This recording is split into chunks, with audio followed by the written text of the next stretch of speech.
Pronto. Boa tarde mais uma vez a todos vocês que estão aqui presentes. Boa tarde. Boa tarde, Agradecer pessoal. a presença das tutoras e das queridas aí. Hoje temos Boa as tarde. meninas. As meninas É em o maior grupo número. de meninas em maior número hoje, né? Exatamente. Coisa boa, gente. Inclusive, isso aqui, vamos até anotar, viu? Tutoras, para a gente levar para a nossa próxima reunião pedagógica. Hoje só temos 5 alunas. Não. Mas que bom que vocês estão aqui, viu? Paloma, Cibele, Jamila, Natália. Então vamos dar sequência, tá certo, gente? A nossa aula que tem como objetivo, né, a gente discutir um pouquinho sobre questões de acessibilidade, o desenho universal e tecnologias assistidas. Tá? Então a gente fez um panorama geral e basicamente a gente vai apresentar um pouco sobre essas características e o que pode ser pensado para a escola, por exemplo, que é a nossa realidade. Tá? Eu espero que vocês aproveitem, inclusive eu já digo, né, antes da gente passar para o conteúdo em si, né, a gente tem um resumão que está rolando ainda, né, referente à unidade 2, né, os conteúdos que a gente trabalhou sobre diversidade, étnico-racial, diversidade de gênero. Então, é uma atividade lá que está disponível e ela compõe uma das AOs, né, ela é uma AO que vai ser computada. O que a gente estava pensando na nossa disciplina é justamente fazer, né, como já tivemos a P1, que foi o seminário, as AOs, que vão corresponder, todas elas, né, da unidade 1, 2 e 3, elas vão corresponder à segunda nota, e a terceira nota vai ser a AP2, certo? Em que nós iremos passar. Conforme vocês já devem ter acesso, né, ao guia da disciplina, que inclusive é o que baliza, né, todas as nossas discussões, conteúdos que a gente vai aplicar e tudo mais, né, vai ser colocado numa atividade para vocês fazerem um plano de aula. Mas, obviamente, todas as instruções serão ainda orientadas, certo? Lembrando que a gente tem esse período, né, que é correspondente à unidade, então vai ser disponibilizado a partir desse dia, né, que, se eu não me engano, dia 24, certo? Então, a partir desse momento, vocês vão ter a oportunidade de fazer essa atividade. Eu acredito que eu darei o prazo de 15 dias, tá? Natália falando que a atividade 1 que perdeu, né? Atividade online 1 foi o fórum, né? Que já passou do prazo, Natália. Aí, o que você pode fazer, né? Ver se consegue a nota através das outras atividades online. E eu acredito que não vai prejudicar tanto, né? Já que, em média, a gente vai ter 3 ou 4 atividades online. Então, por exemplo, vai dar, tipo, 3,33, por exemplo. Então, você ainda pode tirar um 6, um 7, né? Fazendo todas as outras. Entendeu? E quanto a isso, gente, vocês têm dúvida? Ou não está claro alguma coisa? Se quiserem aproveitar, inclusive também para quem está assistindo essa aula, né? Se quiser usar o fórum, usem o fórum da unidade 3, né? Já que a gente já está na unidade 3, para melhor a gente conseguir responder de uma forma mais rápida. Tiveram algumas pessoas que apresentaram alguns casos, eu estou vendo cada um particularmente, certo? Em relação ao aproveitamento, em relação a algumas atividades, né, que foram passadas e não foram feitas, aí eu estou vendo cada caso de forma particular, tá bom? Professor, a atividade ainda não foi colocada a nota lá no SIGA, né, da online 1. Da online 1, não, já porque justamente ela vai ser um condensado, a gente vai fazer a média. Então, como a gente ainda não fez todas as atividades online, aí eu não achei por lógica a gente colocar lá ainda, mas vão ser colocadas, tá bom, Jamila? Ok, tá certo. Pronto, perfeito. Deixa eu ver aqui no chat se falaram mais. Pronto, Natália, pode, viu? E sempre nas aulas online, nas nossas aulas síncronas, perdão, eu sempre tento avisar algumas coisas em relação aos prazos, né? Lembrando que o resumão finaliza esses dias, né? Por favor, tutoras, vocês lembram o dia? 17. 17, obrigado. Dia 17 finaliza o prazo para vocês responderem, né? Lembrando que tem 3 possibilidades de vocês tentarem, né? 3 tentativas, todas elas são objetivas, né? Para relacionar, para responder, né? Teve um caso de uma seria parecido com um recurso, né? De um dos alunos que falou em relação a uma expressão que é utilizada numa das perguntas, né? Aí eu queria realmente reforçar que é mais um sentido de compreender que aquela terminologia, né, que é utilizada na legislação, também faz com que se torne, né, uma certa obrigatoriedade, né? Então, por isso que a gente considera aquela alternativa como a correta, tá bom? Mas, enfim, voltemos agora para o nosso assunto da aula de hoje, que vai falar um pouquinho, a gente tenta aqui, né, dialogar um pouco sobre acessibilidade, desenho universal e tecnologias assistivas. Ok, acessibilidade a gente já está vendo aqui durante algumas das nossas aulas, né, sobre isso, mas eu queria saber se vocês já ouviram falar sobre desenho universal e tecnologias assistivas. Falem no chat para mim, ou no microfone, não sei. Já ouviram falar sobre esses 2 termos aí em cima?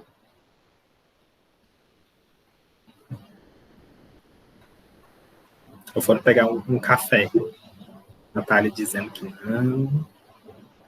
Cadê a Paloma? Cadê a Cibele?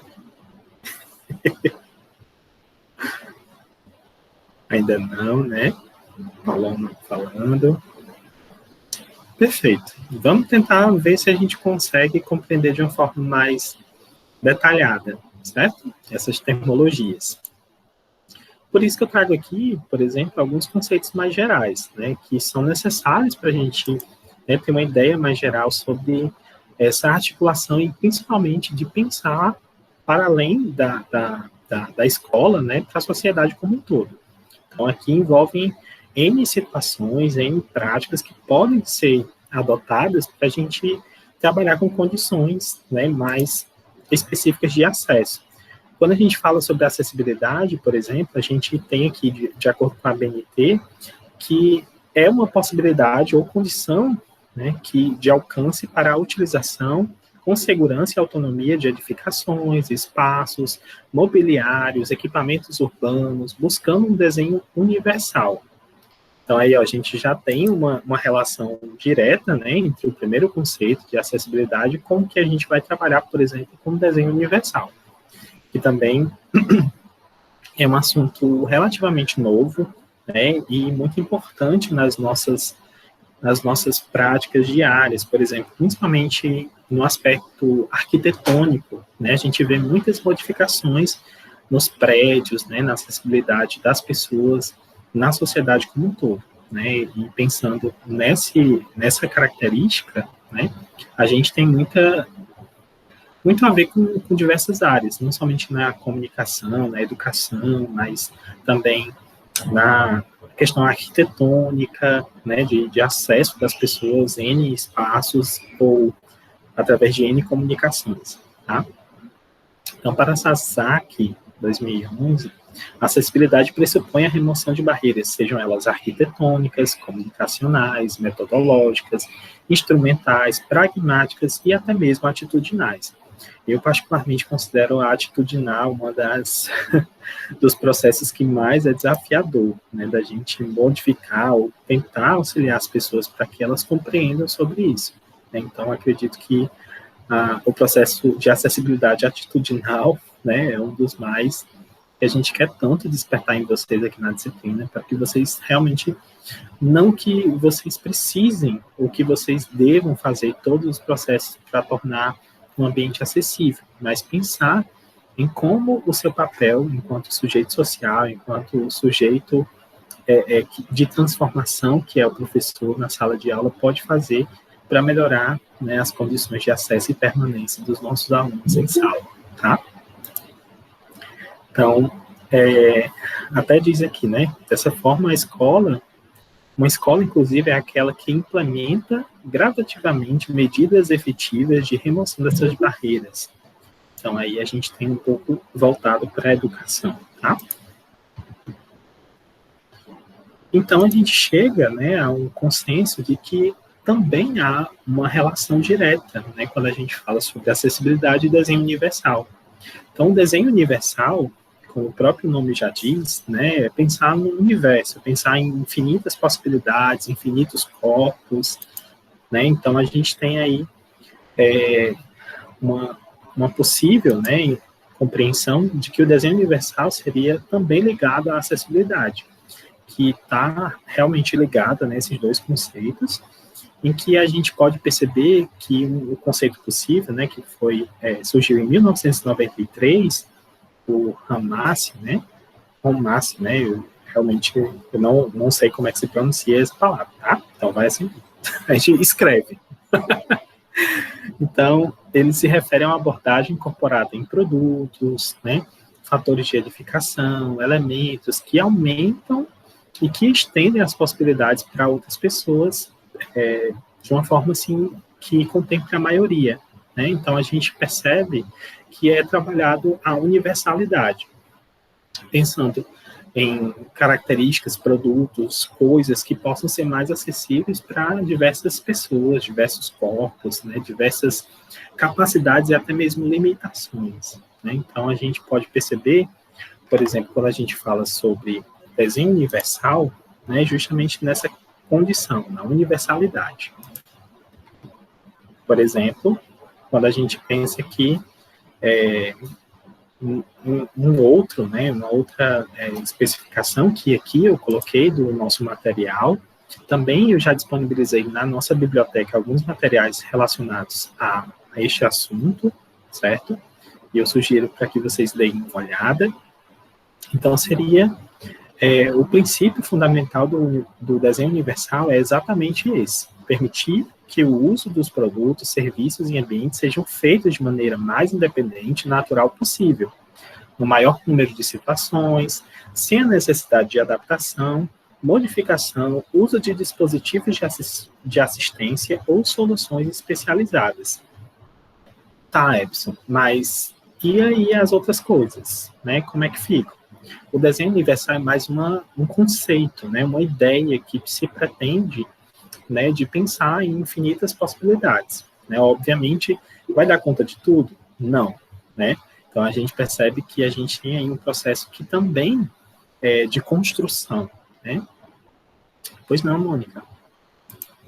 Seria pensar no ambiente sem precisar necessariamente fazer adaptações, seria isso? Pensar na organização do ambiente sem precisar fazer adaptações de acessibilidade, né? Exatamente. Que naturalmente já existisse, né? Exatamente. Olha, a gente tem uma possível compreensão em relação ao desenho universal quando a gente parte, por exemplo, para pensar em uma subida. Por exemplo, aquela que nós temos ali, Mônica, no prédio administrativo da UFESA Mossoró, na parte de trás, a gente tem uma rampa, né? A gente tem uma rampa para subir lá. Ela é a única forma de acesso à parte de cima. Por exemplo, se não tivesse aquela interna, né? Aquela escada interna. Aquilo ali seria um exemplo de uma prática mais universal, né? Obviamente, a gente precisaria de algumas modificações, né? Mas em que todos poderiam utilizar ali, desde cadeirantes a pessoas andantes normais, né?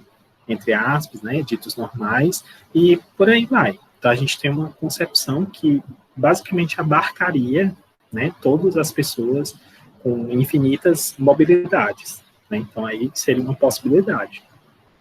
Seria pensar no ambiente urbano de uma forma ampliada, né? Exato. Pensar no ambiente urbano, no acesso dos produtos, né, entre outros. Um fato bem interessante, eu quero perguntar para vocês, já que a gente tem aqui a maioria de meninas, só tem o Alisson e eu, né, de meninos. Geralmente, mulher tem uma preocupação um pouco maior, né, em relação a cabelo, por exemplo, né? Aí eu queria saber de vocês, como é que é o vidro de condicionador e de shampoo de vocês? Tem alguma diferença entre os dois? Tô pensando aqui, mas eu acho que é igual. Tem, De abrir, tem você está sim, falando, tem do sim. tamanho? Sim. Tem uma Você diferençazinha, Ebson. O shampoo, a tampa é para cima. O condicionador, a tampa é para baixo. Assim, a parte que abre é para baixo. Que eu me lembre. Sim. Quase todos que eu lembro agora, você falou aí. Eu lembro que é isso. Esse daí, gente, é um princípio de desenho universal, vocês sabiam? Né? Para a pessoa, por exemplo, que não tem uma visão, né, por exemplo, ela pode usar os produtos de maneira muito tranquila, porque ela vai saber, até mesmo pelo formato em que geralmente a gente pega, sei lá, vê aqui um exemplo, Head and Shoulders, né, uma marca, por exemplo. A gente tem lá o vidro, né, de shampoo, geralmente é para cima. A tampinha dele fica na parte de cima, né, a gente está aqui, Sim. a gente abre assim. Já o condicionador, pelo menos uma maioria, né, é para baixo. A gente já percebe aí, por exemplo, uma característica voltada para produtos que trabalham no desenho universal. Né? O meu não está adaptado, viu? Não vou mais comprar. Fiquei triste agora. Mônica correu lá no banheiro. Eu vim olhar. Não gostei. Exato. Aí a gente tem coisas simples, gente, mas que fazem completa diferença. Uma coisa que eu quero despertar para vocês é que é muito simples. Tem em qualquer lugar que a gente vá. Por exemplo, uma coisa que eu sempre ficava assim, preocupado é com maçanetas. Maçaneta de porta, né? Como é a maçaneta da casa de vocês? É aquela que pega assim e gira, ou aquela que baixa assim? Como é? Aqui gira. Aqui é a que gira. Gira. Mas é aqui baixa. Aqui baixa. Camila dizendo que é aqui gira. Olha aí. Imagine uma pessoa que tem uma mobilidade na mão reduzida. Como é que ela, por exemplo, em um caso de incêndio, um caso de, sei lá, precisar de uma urgência, será que ela conseguiria sair de forma fácil, sem tanto esforço? É uma coisa que a gente, às vezes, até mesmo quando a gente está com a mão, sei lá, a gente chega suado, por exemplo, em casa, né? Aí vai pegar na maçaneta daquelas que giram, né? Geralmente tem umas maçanetas pequenas, ou muito encostadas na porta, né? Aí a gente precisa girar assim, não consegue, aí vem para aqui, aí tenta novamente. É uma possibilidade até mesmo da gente pensar numa coisa simples como essa, que é a ter acesso a uma porta, né, a entrar em um determinado ambiente. Daí a gente tem, né, uma possível compreensão que as maçanetas que descem, por exemplo, elas são mais acessíveis para uma maior parte das pessoas, em que pessoas que têm mobilidade reduzida ou não podem fazer o acesso a uma sala, a um recurso, né, entrar dentro de um ambiente ou sair, né. Por exemplo, até mesmo pessoa que não tem mão, né? Pode usar o braço, o membro, né? Pode usar a perna, e por aí vai.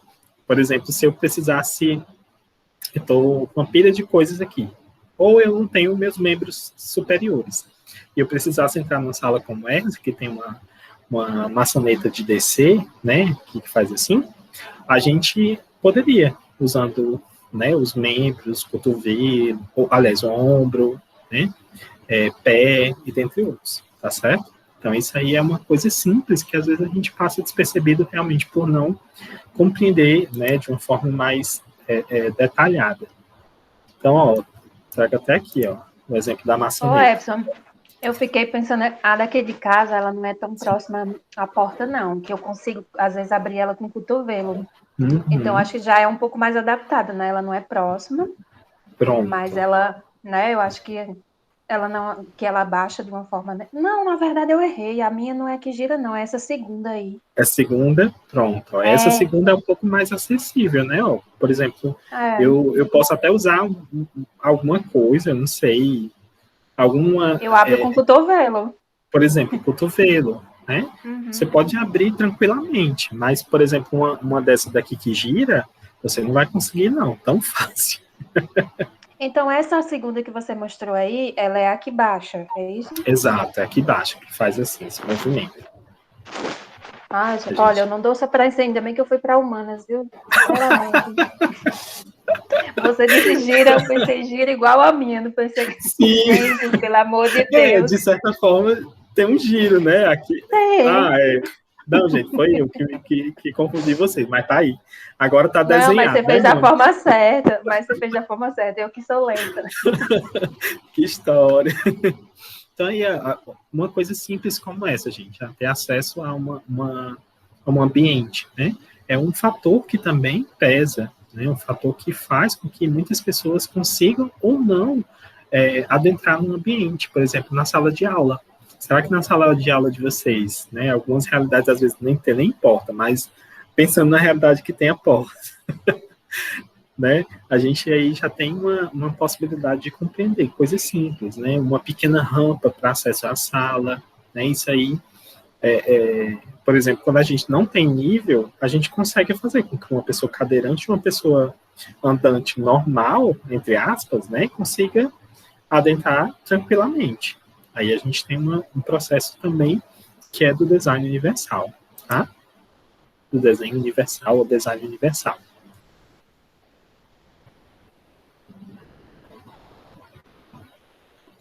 Então, falando especificamente sobre o desenho universal, a gente pode compreender que é uma tecnologia até mesmo nova, né, que a gente pode perceber aí todas essas condições que a gente falou até agora há pouco, né, que às vezes são de elementos simples da nossa vida diária, mas que quando pensam através do design universal, né, a gente tem uma condição mais próxima de atender diversas pessoas, diversos corpos, diversas limitações ou capacidades, certo? E segundo o decreto 5296 de 2004, né, que história, muito. Segundo esse decreto, né, ele é inclusive o que regulamenta a lei de acessibilidade, certo? A lei 10.048 e a 10.098. O desenho universal seria a concepção de espaços, artefatos e produtos que visam atender simultaneamente todas as pessoas com diferentes características antropométricas e sensoriais, de forma autônoma, segura e confortável, constituindo-se nos elementos ou soluções que compõem a acessibilidade, tá? Então, ó, por exemplo, a gente tem aqui essa imagem, ó, outra coisa mais desenhada, né, Mônica? Ó, pra mim só dá certo assim, viu? Então, aqui a gente tem, por exemplo, uma torneira, né? Eu acho que funciona quase mesmo na mesma lógica, né? Em que é aquela questão da maçaneta, por exemplo, de portas, em que a gente tem aí, ó, a possibilidade de usar uma torneira que, por exemplo, só levanta, né? Fazer aquele mecanismozinho somente de levantar e sair a água, né? Ou ter, por exemplo, um sensor, aquelas que tem sensor, né? Que pode possibilitar pessoas que têm uma mobilidade reduzida, né? Que, sei lá, não tenha todos os membros, né? Possa fazer o uso de uma coisa tão comum, que é, por exemplo, aí lavar as mãos, né? Ter acesso à água e por aí vai, certo? Inclusive, nas universidades, há uma tentativa de se usar mais elementos do design universal, né, para contemplar uma maior parte de pessoas, justamente trabalhando a universalidade dentro da universidade. Diga lá, Mônica. Eu fiquei pensando aqui o quanto a gente está atrasado, né, nesse tipo de universalidade. Sim. E a gente fica sempre trabalhando na perspectiva de adaptação, né, ao invés de fazer o processo de universalidade, que eu fiquei imaginando nas torneiras da UFESA, imaginando nas maçanetas, e não só da UFESA, mas das nossas casas, né? O quanto nossas casas também não são adaptadas de forma universal, né? Não são feitas de forma universal, né? A gente vai adaptando de acordo com as necessidades que vão surgindo, né? E isso acaba sendo prejudicial, né? Mônica, eu não sei como é nos banheiros femininos, né? Mas, por exemplo, nos masculinos a gente tem as cabines, né, para quem já foi na UFESA, não sei se todos já foram na UFESA Mossoró, por exemplo, seja em evento, né, ou fazer inscrição, não sei, Vocês já viram que nos banheiros tem uma fechadura das cabines que é somente uma catraquinha que você tem que girar? O feminino também é assim. Gente, imagine uma pessoa que necessite usar um banheiro. Obviamente, a gente tem um banheiro, né, o sanitário adaptado, né, mas quando a gente vai, por exemplo, pro banheiro da nossa própria universidade, né, uma grande parte é feito com uma catracazinha pequenininha, que às vezes até mesmo, por exemplo, aqui em Caraúbas, né, eu falo aqui em Caraúbas porque, enfim, né, a gente já aconteceu de casos de meninas que ficaram trancadas. Aí uma dica era a gente usar papel higiênico para tentar ter uma maior pegada, né, uma fricção, tipo como se fizesse um envolto assim para conseguir girar. Porque realmente, por exemplo, uma pessoa que não tem membros, né, não tem dedos, por exemplo, né, não tem destreza, por exemplo, coordenação motora fina, né, então aí a gente tem uma coisa que é muito séria, né, por isso que algumas vezes a gente pensa, por exemplo, no shopping. Uma grande parte dos shoppings, né, a gente tem aí... Vixe, Natália, ficou aí... Olha, eu já salvei algumas meninas, viu, disso. As coitadas ficavam gritando, aí a minha sala era do lado, né, do banheiro, algumas portas, aí eu fui tentar ajudar. Aí, por exemplo, nessa situação, a gente pode pensar, né, por exemplo, não sei se vocês já viram, que é umas tipos de umas que puxa, né, que tem até uma arte assim, aí você consegue fechar ou consegue abrir, né? Então aí é uma possibilidade de ser usado em banheiros, né? Que é uma coisa que acontece bastante, né? E, por exemplo, tendo essa catraca, possivelmente muitas pessoas ficariam e ficam trancadas, né? Tá aí Natália para testemunhar. Eu também. Também, Mônica. Eu também. Olha, eu não fecho, Epson, eu só encosto, eu fico segurando com a mão, porque eu tenho medo. Olha, e acontece bastante, né, Mônica? Tanto é, ó, você se sente até insegura de trancar, né? Daí a gente já tem um princípio que é ferido, né? Que é a nossa segurança. Então, o design universal pode pensar, né, realmente em grandes possibilidades para a gente fazer. Gente, esse material aqui, eu coloquei lá no nosso Moodle, tá? É um material muito interessante, falando um pouco sobre desenho universal. A Mara Gabriele, né, que ajudou nesse projeto, não é autora, mas ajudou bastante nesse projeto, certo? Aí tá lá algumas concepções para vocês adotarem. Aí eu trago aqui algumas definições, algumas concepções, principalmente sobre os 7 princípios básicos para você ter o desenho universal.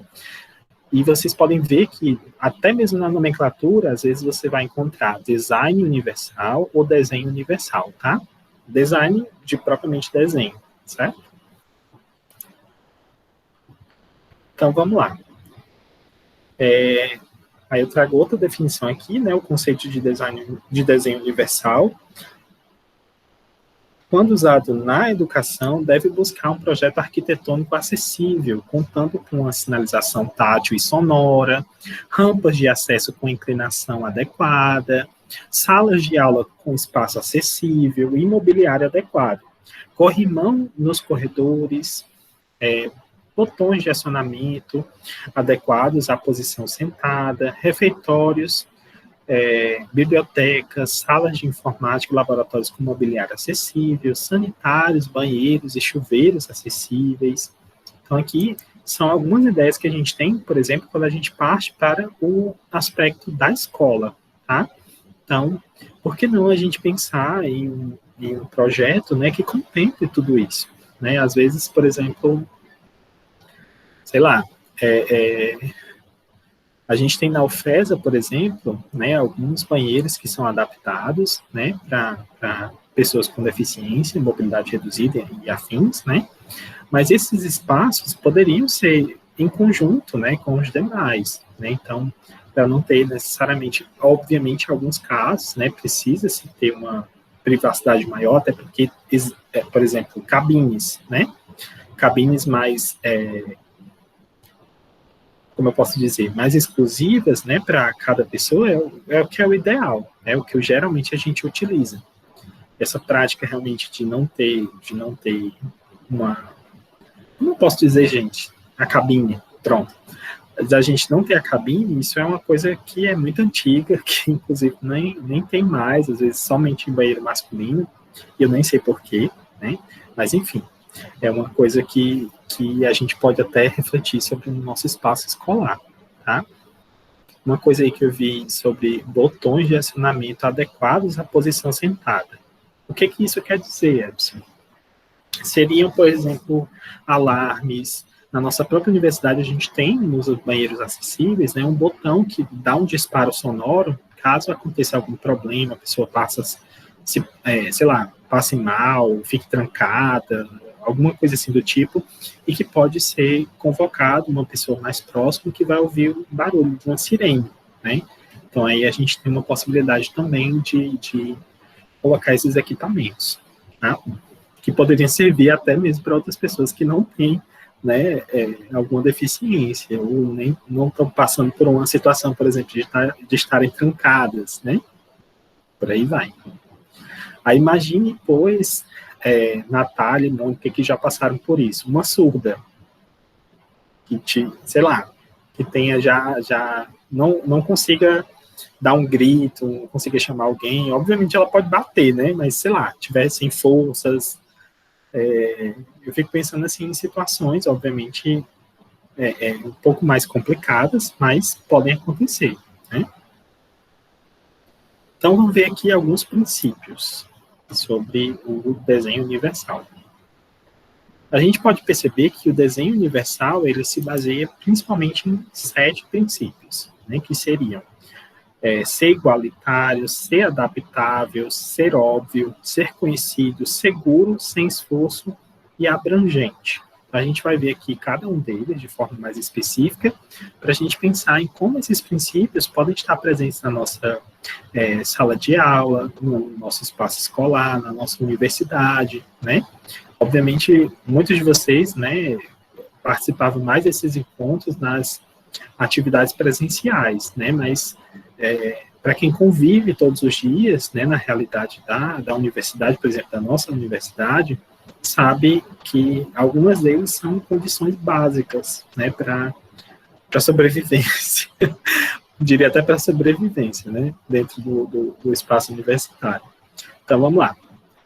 Aqui a gente tem os 7 princípios, certo? Começando pelo primeiro, que seria igualitário, que seria a equiparação das possibilidades de uso. O design deve ser útil, ele é útil e comercializável às pessoas com habilidades diferenciadas.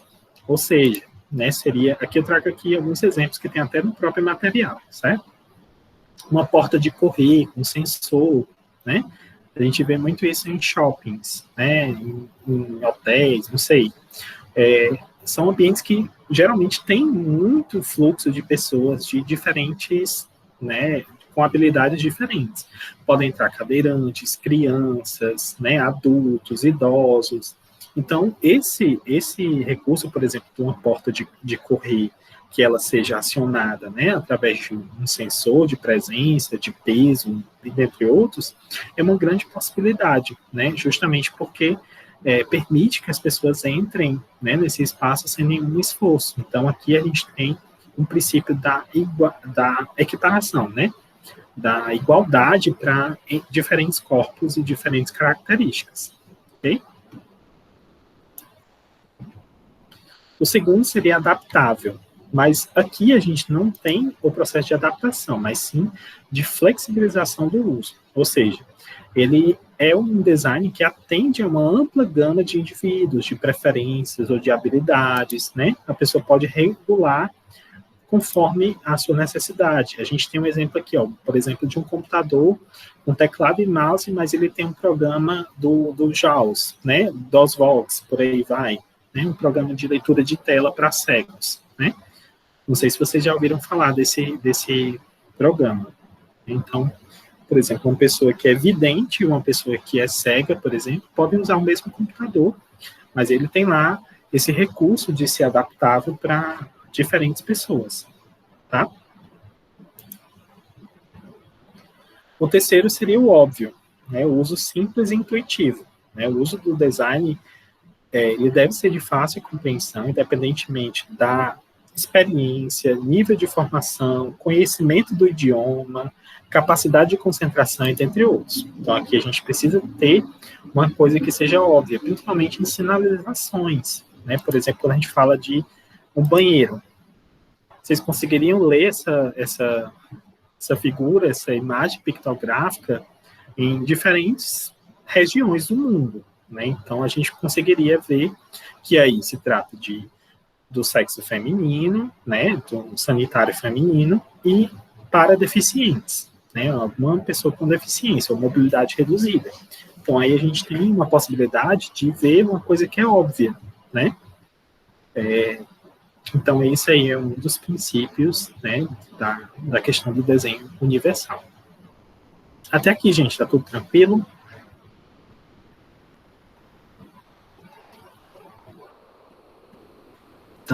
Estão fazendo a janta, né? Deixando a janta bem quentinha para pegar mais tarde. Estou fazendo uma sopa, meu povo. Deve ser, viu? Ainda mais que estava chovendo aqui em Mossoró. É isso. Tempo frio. Gente, Quem fizer, Mônica, se você fizer a vista, eu vou estranhando. Estou até estranhando, viu? Esse friozinho, gente. Aqui em Caraúbas também tem uma chuvinha, tava mó gostoso, tá? Mó gostoso. Socorro tá? Também, se fizer, a gente vai aí, viu? Socorro. Eita, meu Deus. Manda quentinha aqui para Caraúbas. Coisa boa. Gente, eu espero que esteja tranquilo para vocês, tá? Mas está tranquilo, tá bem claro. Perfeito. Então, vamos lá. Precisa ser também conhecido, né? Precisa captar a informação em si. O design comunica eficazmente ao usuário as informações necessárias, independente de sua capacidade sensorial ou de condições ambientais. Ou seja, aqui a gente tem um princípio do óbvio, né? Por exemplo, a placa lá que tem dizendo que é um sanitário masculino, feminino, ou para deficiente ou não, mas, por exemplo, para uma pessoa cega, ele precisaria de ter, por exemplo, uma placa em braille, né, que possibilitaria, pelo menos os que conhecem, né, ter aí a comunicação, o acesso à informação, ser conhecido para eles, certo? Tranquilo, aqui, acredito que sim. Vamos lá. Precisa ser seguro, precisa ter tolerância ao erro, o design minimiza o risco e as consequências adversas de ações involuntárias ou imprevistas.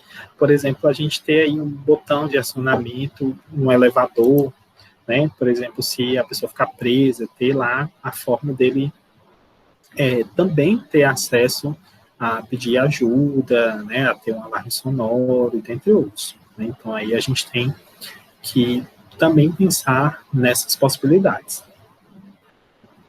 Um outro é o sem esforço, que seria o mínimo esforço possível para você fazer uma determinada coisa, que ele pode ser de forma mais eficiente e confortável para as pessoas, né? Como a gente falou até mesmo da questão das maçanetas, né? A maçaneta de porta geralmente é um dos princípios assim, básicos para a gente pensar no acesso das pessoas, né? Para a gente promover com que elas não tenham tanta dificuldade de entrar em determinado ambiente. Por exemplo, eu tenho a mão um pouco grande, né? Aí vocês têm noção. Por exemplo, quando eu boto aqui o mouse,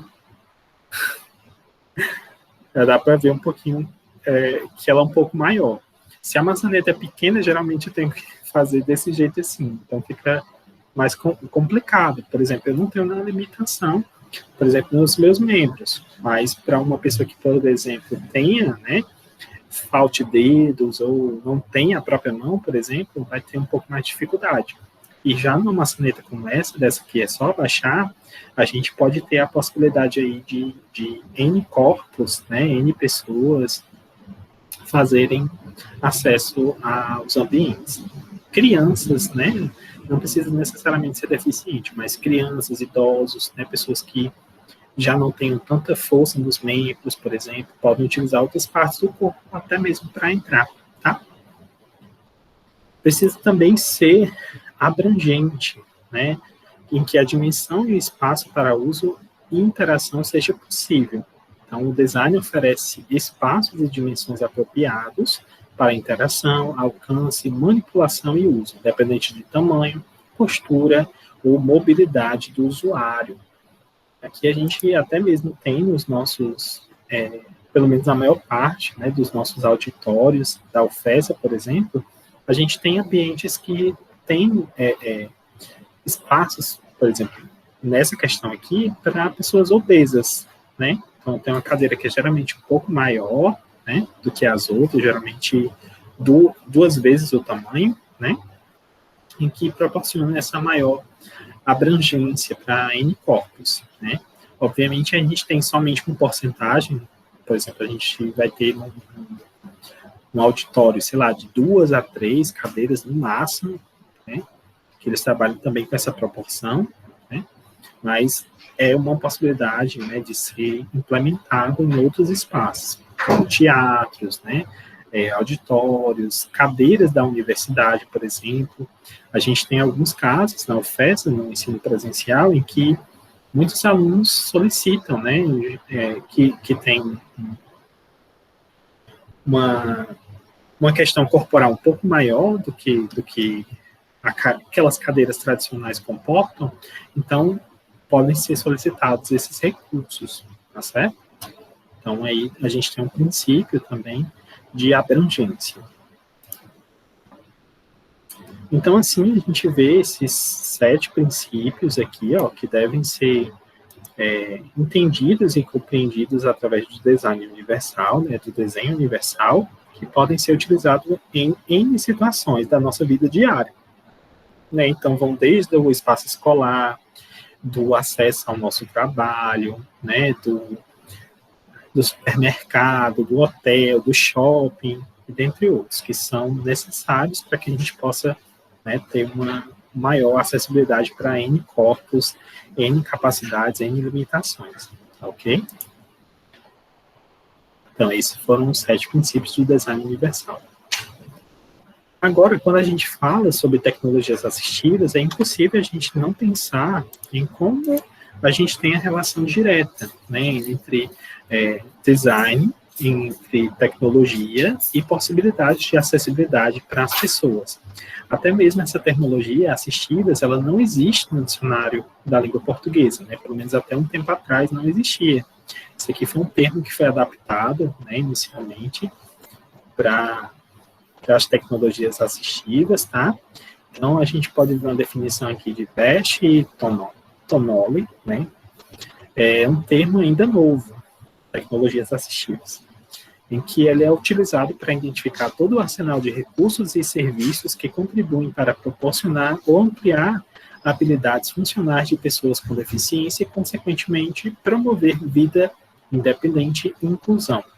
Então, aí, ó, a gente tem até mesmo essa imagem, uma pessoa utilizando, né, uns equipamentos, né, de acessibilidade, são tecnologias assistidas, né, que fazem com que ela tenha uma maior condição de independência, né, para fazer suas atividades diárias, né.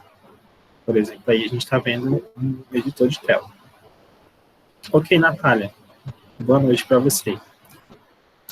Depois assista o resto da aula gravada.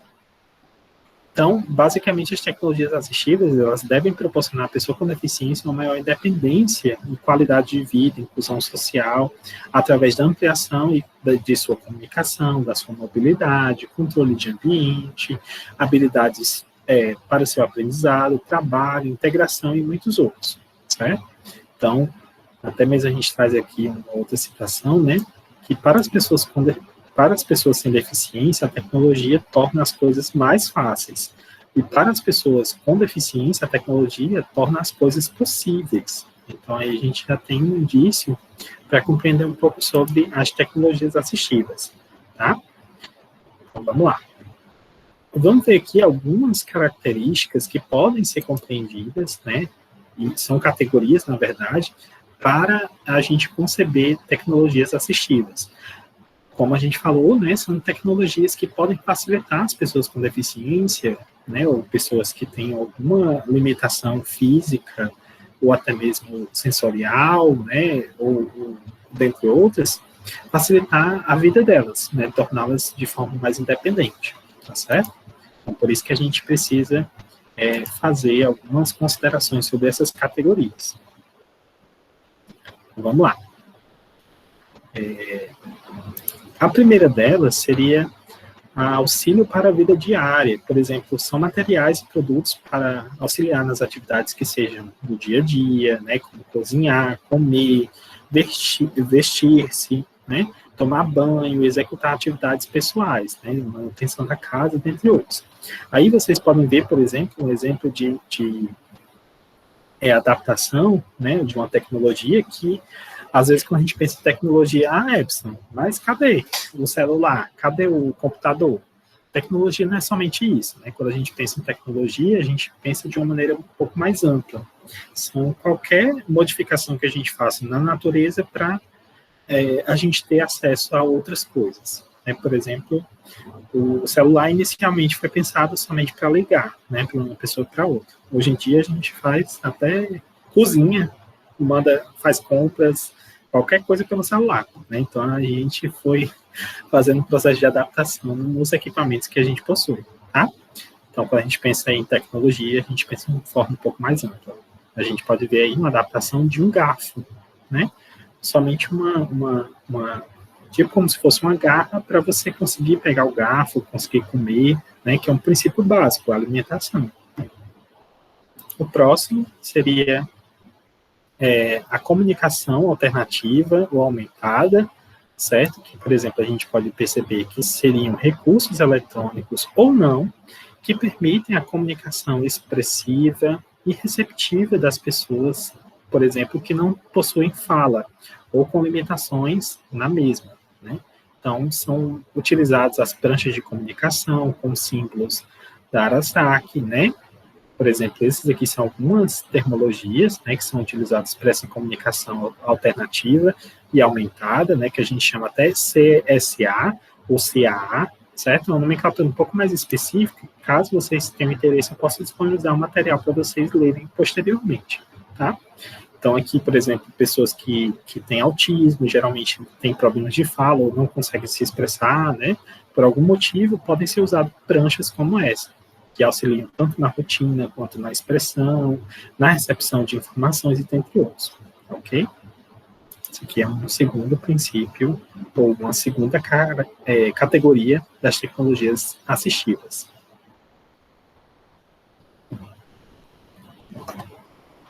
Deixa eu ver aqui. Aí o próximo, voltou aqui. E o próximo seria recursos de acessibilidade para o computador, ao computador, né, que seriam equipamentos de entrada e saída, síntese de voz, braille, auxílios alternativos de acesso, por exemplo, ponteiros de cabeça ou de luz, teclados modificados alternativos, condutores, dentre outros, que podem ser acoplados, né, para as pessoas utilizarem o computador.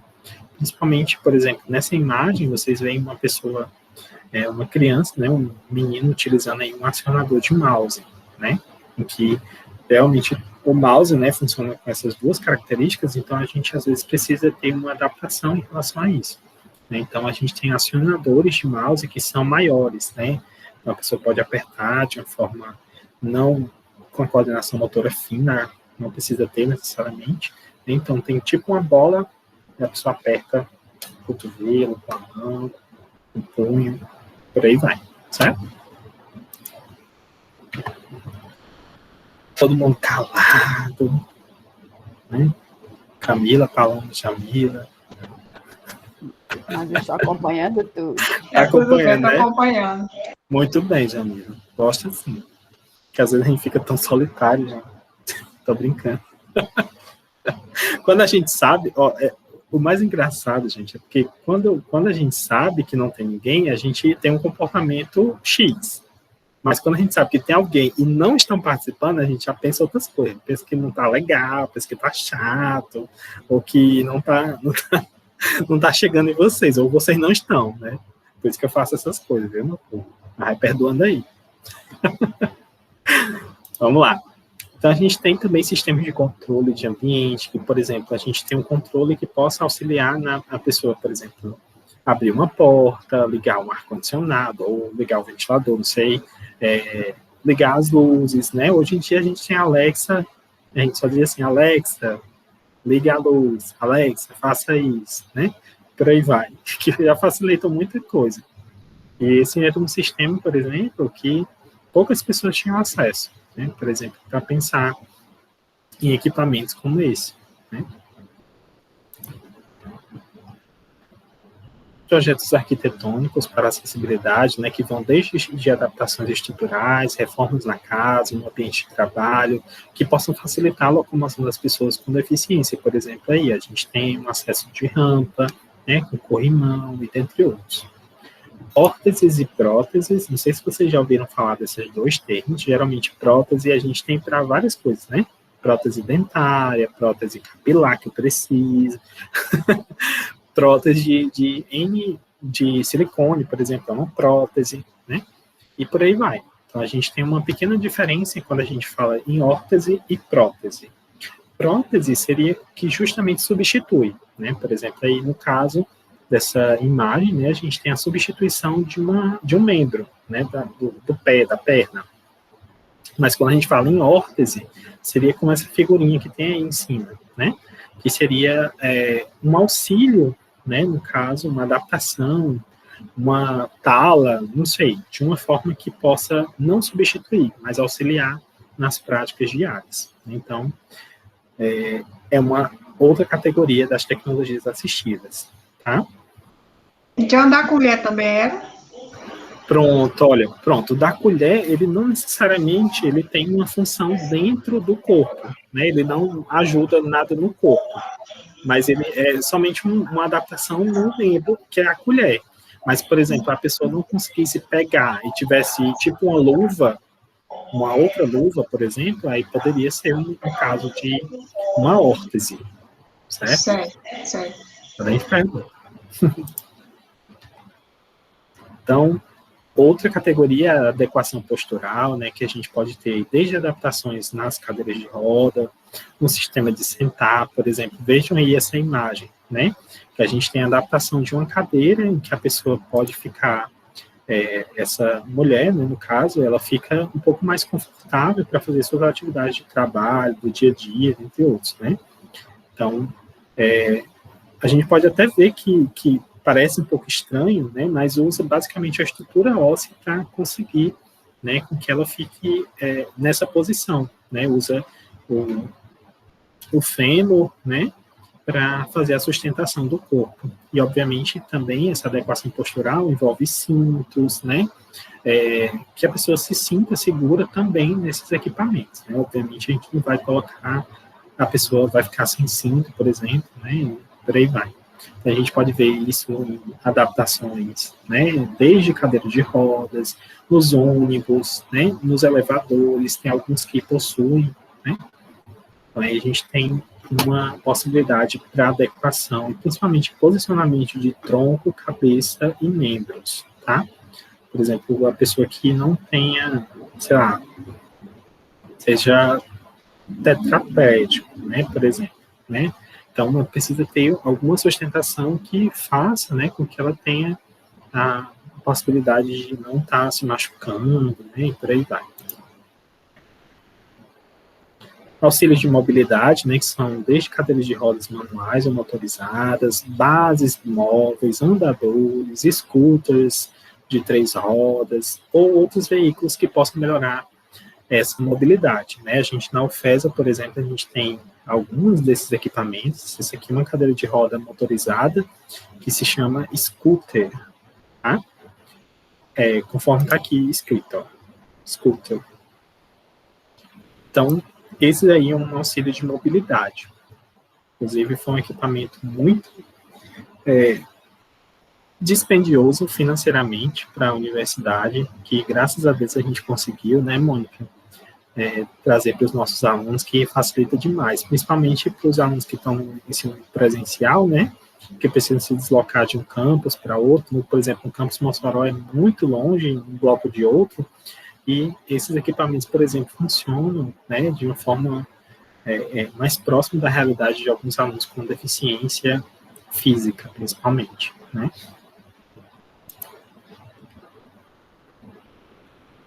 Auxílio para cegos ou com visão subnormal, por exemplo, vai desde lupas, lentes, braille para equipamentos com síntese de voz, grandes telas de impressão, sistemas de TV com aumento de leitura de documentos, publicações, dentre outros. Por exemplo, vocês podem ver aí uma espécie de lupa, né, digital, em que é acoplada aí, ó, a pessoa está fazendo uso de uma lupa dessa, né, uma lupa eletrônica para ler o jornal, em que a gente tem aí no computador, de uma forma um pouco mais ampliada, né, o que está sendo escaneado por essa lupa, né, no computador.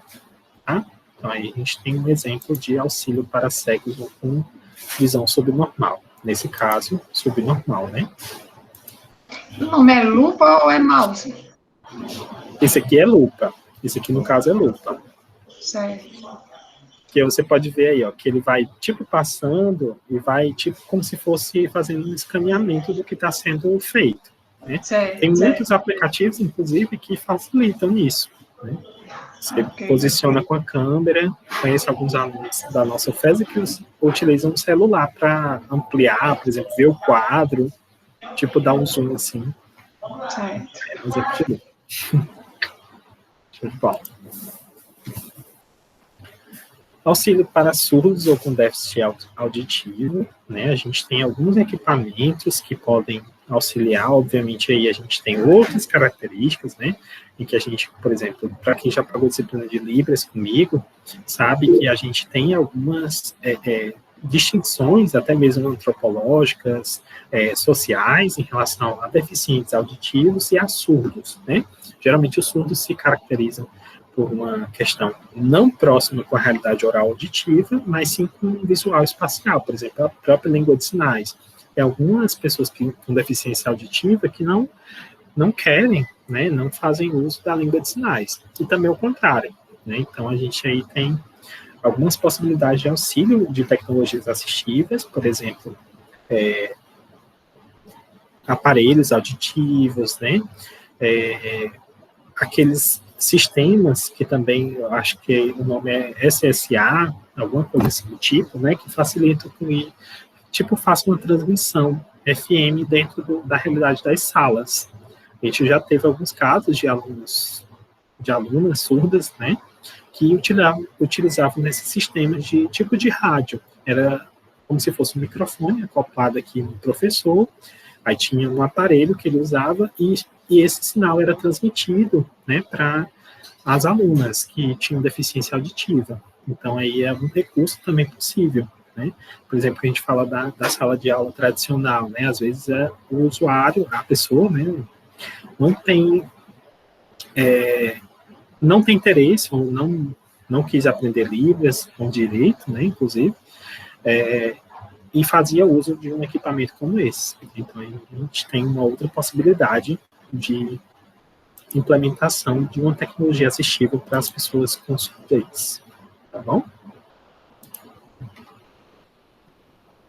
Adaptação em veículos, né, a gente percebe de uma forma um pouco mais clara. Ainda são poucas práticas que a gente tem, por exemplo, que são voltadas para adaptação veicular, né? Tem muita gente até mesmo que não concorda com algumas práticas. Aí a gente tem um projeto, né, que transforma, no caso, um mini veículo, né, para essa pessoa com deficiência, por exemplo, cadeirante, né, que ele possa fazer a adaptação necessária para se locomover de uma forma aí realmente mais tranquila, né, em que a gente tem até mesmo hoje alguns veículos, né, que são adaptados para não ter pedais, por exemplo. Os pedais são tipo naquela borboleta, né, a gente chama borboleta, né, mas não sei como é o nome específico, o técnico, em que todos os controles de aceleração, de freio, né, todos esses pedais são na parte de cima, com as mãos, né.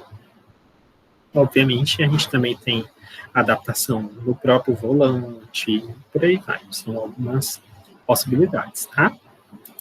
De adaptação veicular, que também é considerado uma tecnologia assistida. Então, gente, nesse sentido, a gente percebe, né, que todas essas práticas, desde o desenho universal, as tecnologias assistivas, né, facilitam a vida de muitas pessoas, não somente as pessoas com deficiência, né? Quando a gente pensa, por exemplo, na questão do desenho universal, se todos nós, né, tivéssemos um pensamento para além da nossa realidade, como pessoas ditas normais, a gente conseguiria fazer com que as pessoas tivessem um acesso de uma forma realmente bem mais articulada, né? Então, aqui foram mais umas considerações sobre esses dois temas, sobre esses três temas, na verdade, né? Acessibilidade, desenho universal e tecnologias assistivas, que eu espero que vocês aprofundem as leituras, que a gente tem um material disponível na unidade 3, que vocês façam a leitura. Então, só frisando, né, que a gente tem o resumão da unidade 2 para ser respondido até o dia 17, tá? Então, se vocês tiverem alguma dúvida, por favor, usem os fóruns, né? Usem a comunicação lá, que a gente pode ir trocando ideias, tá certo? Então, queria saber se alguém aqui da sala tem alguma dúvida, alguma consideração. E aí? O questionário é só da unidade 2, né? Isso, Jamila, é referente à unidade 2, tá? Ok, tá. Algumas referências, gente, que eu utilizei. E lembrando, né, tem um material lá no nosso Moodle. Alguma questão, gente? Alguma coisa a falar? Um ponto, uma canção? Diga lá, Socorro.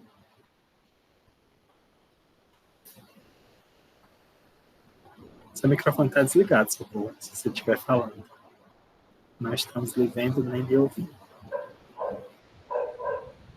Agora sim. Eu sei que foi ótima a explanação sobre esses dois assuntos. E quando a tecnologia assistiva, quando a gente ouve o termo, a gente imagina que está se falando apenas de altas tecnologias, né? Mas como a gente viu aí, atividade diária, na atividade diária a gente está utilizando a tecnologia assistiva, né? E tomando como exemplo o shampoo que você colocou, né? Os lábios inversos para identificar, eu sempre digo que para uma pessoa com deficiência visual, é muito difícil para ela saber o que é o shampoo e o condicionador, né? E em uma aula eu perguntava, né, para uma aluna com deficiência visual, como ela identificava, e ela disse que fazia um tique, né? Tirava um pedacinho do shampoo para saber qual era, identificar que era o condicionador. E eu falei, isso é tecnologia assistiva, né? É uma forma de você, né, de te ajudar, né, a perceber, identificar qual é o shampoo e o condicionador. Então, coisas simples do dia a dia que a gente pode estar, né, adaptando, também são tecnologias assistivas. Claro que existem essas altas tecnologias, mas na vida diária pode se tornar mais fácil também quando a gente se utiliza delas, né, das tecnologias assistivas. Então, é isso. Exatamente, Socorro. Eu acho que é muito importante a gente, pelo menos, refletir sobre essas práticas, né?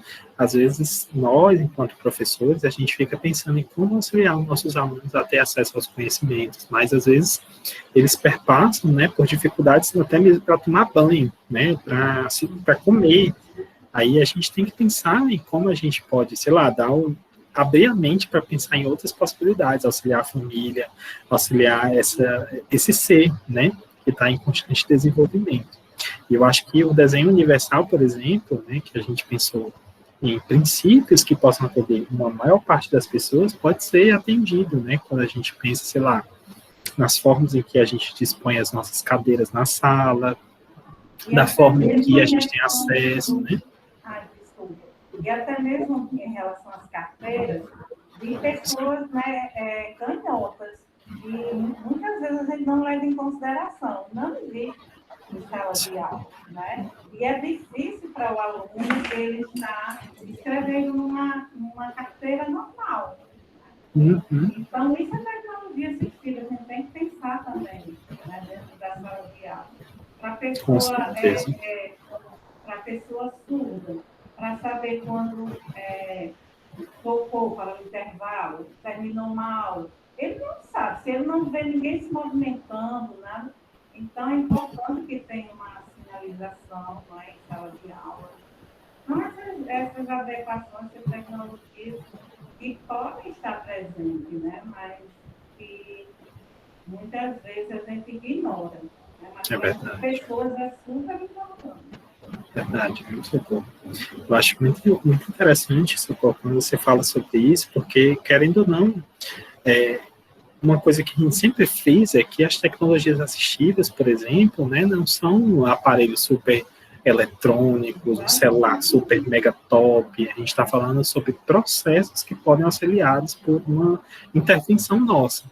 Imagine, pois, essa questão, por exemplo, de uma pessoa surda em sala, né, que precisa ter acesso a uma determinada informação, por exemplo, o intervalo, né, ou que terminou as aulas. Geralmente a gente usa uma campainha sonora, né, que pode ser adaptado nessa realidade, né, ter um fio, né, alguma questão elétrica que leve para a luz da sala. Geralmente todas as salas têm luzes, né, então poderia ser acionado justamente para piscar essa luz para o aluno dentro da sala, né, geralmente a gente consegue identificar muito antes quem são os nossos alunos e adaptar isso antes do período letivo, né, e não seria um recurso tão caro. Por exemplo, só usaria uns fios se alguma pessoa que soubesse fazer isso. Que é a coisa mais simples, né, que eletricistas conseguem fazer isso tranquilamente. Até eu, se me der umas ferramentas, a gente faz, né, Geisa? A gente tenta fazer alguma coisa. Eu não imagino você fazendo as coisas assim, não. Olha, Geisa, quando eu boto a cor na cabeça, que a gente move céus e pedras, viu? Não, mas é verdade. Então é isso, né, minhas queridas? Então, hoje a gente encerra por aqui, tá certo? Se não tiver mais nenhuma dúvida, nenhum questionamento, nenhuma consideração. Querem ligar as câmeras para a gente bater um retrato? Eita, hoje eu não estou podendo. Ah, tá certo. Então, vou encerrando aqui a gravação. Por favor, se você tiver dúvida, se estiver assistindo esse vídeo, ficar alguma dúvida, por favor, entre em contato com a gente, nos nossos fóruns de dúvidas, tá certo? A gente tem o maior prazer de poder ajudar.